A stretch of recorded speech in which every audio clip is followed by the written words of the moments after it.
gonna waste any time at all. We gonna get right into it. 1. Grandiosity. Grandiosity, by definition, means seeming to be important. Grandiosity means faking it, essentially. The grandeur of which you wish you possessed. You know, some people say fake it till you make it. Grandiosity is exactly that.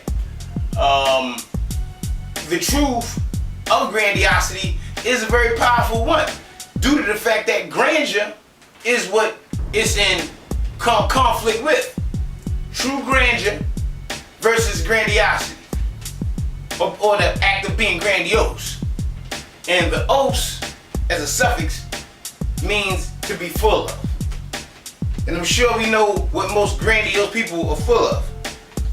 People that want to seem important and desire to be bigger than everybody around them and hold themselves in a light that they don't hold others in terms of respect or understanding.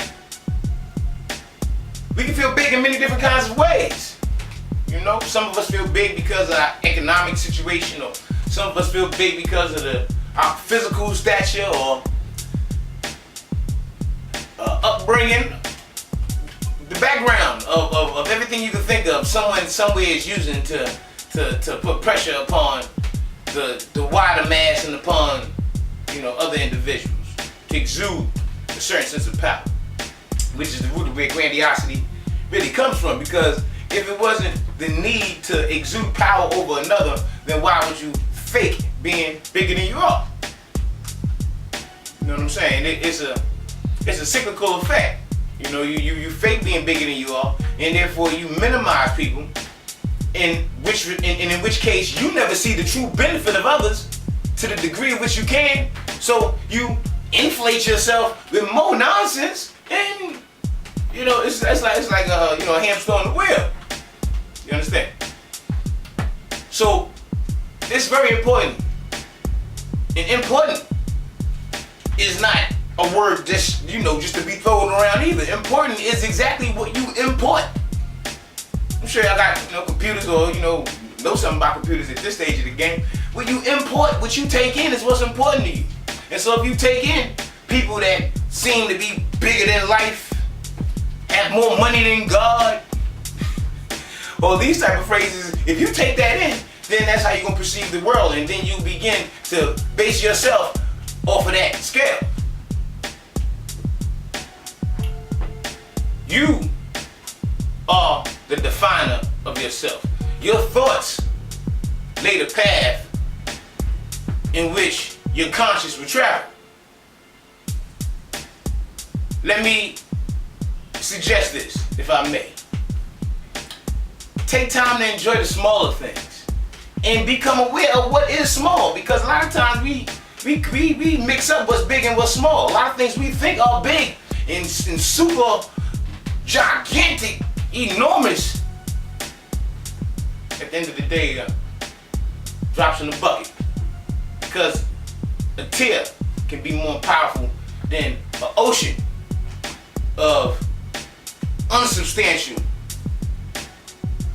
ridiculous in some cases, desires that we burden ourselves with, shackle ourselves with these burden desires. Gucci, Louis, Prada. I ain't saying what you should wear and what you shouldn't wear. Wear what you want to wear. But I mean, it's a shame when you're burdened with having to.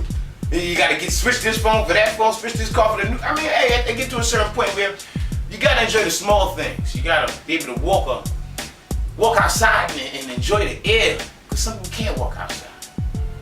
So it's important not to let grandiosity dominate you, because it's one of those attributes that can be seen, it can be used positively as well, because you want to find that grandness in yourself, and you want to see the grandeur in others, and seek that grandeur in others, and seek that grandeur in yourself to the degree of which you can exude it and present the world with a shining figure, which is you, and show love to the others who are presenting themselves in the way in which they shine. even if it's this much of a glimmer, because this much of a crack in the door, everything come on in. Ain't going out. Love. Okay? Grandiosity. Think about it. See if you are looking at things in the light that you are giving things too much credit and maybe not giving other things the credit that it deserves. Pay some time and attention to the small things. This is just my suggestion. With that, moving on to the next step.